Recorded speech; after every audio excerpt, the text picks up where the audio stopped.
and then after we get through like the materials in the PowerPoints, you're going to use the steps that we figure out, or sorry, that we find in the presentation, and you're going to have a chance to go through it on your own.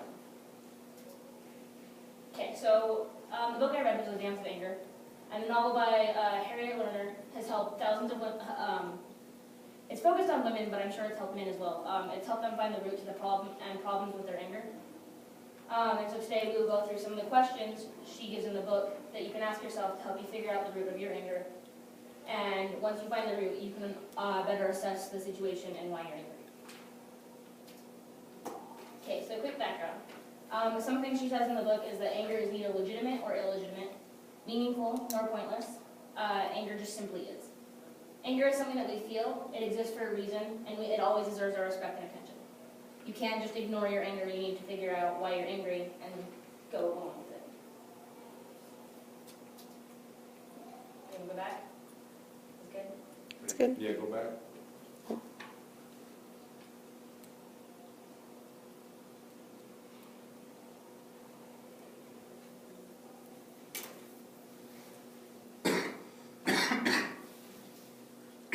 So one of the first questions she asks is, what am I really angry about?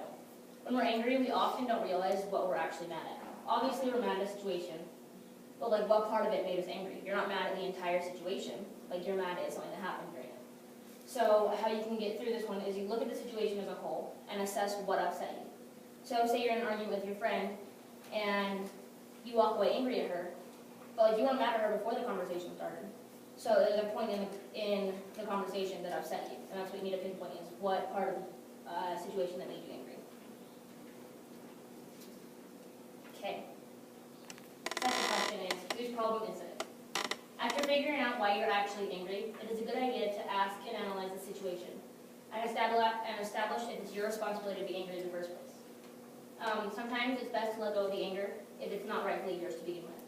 Sometimes we like to take on the anger of our friends as our own and be that friend that's angry with them and help them get through it. But if you take on the anger yourself, you often put yourself in a vulnerable position, or you're angry over something that you have no control over. So if it's your situation, then you have a right to be angry. But if not, then just be a friend and comfort that friend and don't necessarily be angry with them.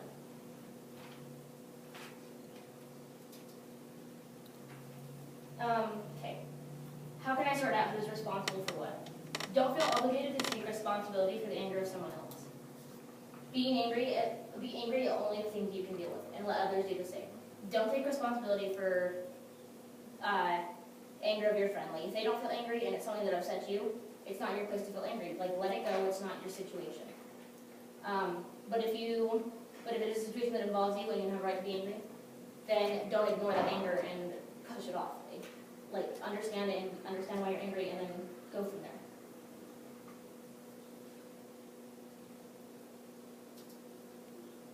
How do I express my anger? So first of all, express in a calm and like verbal way that you're angry. Don't expect everyone to just know that you're angry. If you don't tell them, oftentimes they aren't even aware. So make it a verbal point to say that, hey, I'm upset. Secondly, just take a breath and think of how exactly you're feeling. Of how you're feeling exactly, and how you came about this feeling. If you don't understand why you're angry, then just say, I'm angry, I'm not sure why yet, and give me a second. Most people will understand. And then finally, express why you're angry. Explain what you're feeling and what part they had in making you feel this way. Don't just ignore just say I'm angry and then expect it to be solved if you don't know why you're angry.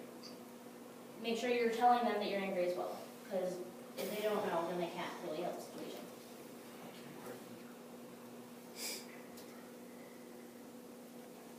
How do I communicate without attacking? This one's much simpler than it sounds. This one isn't as simple as it sounds. I messed up on that one. We all can act first and then think second. We want to communicate our anger without attacking, so we don't want to come off as like verbally attacking the person or even physically. You need to think about what you're saying before you say it. Take a step back, count to 10, breathe, and think. Then proceed. Don't act first, think later, because oftentimes you'll say things that you regret, or you act hastily and you end up losing a friend, or making the situation much worse because you didn't think it'd take time to comprehend what was actually the root of the problem.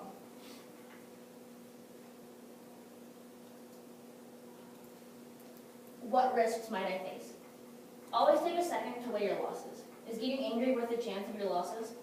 Consider that before you act on your anger. If not, let it go.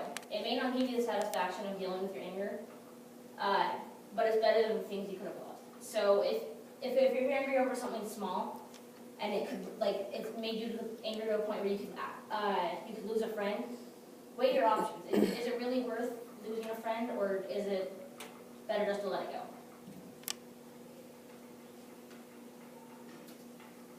Okay, now it's your turn. Do part 2 on your worksheet and use an example of your own. See how this works for you.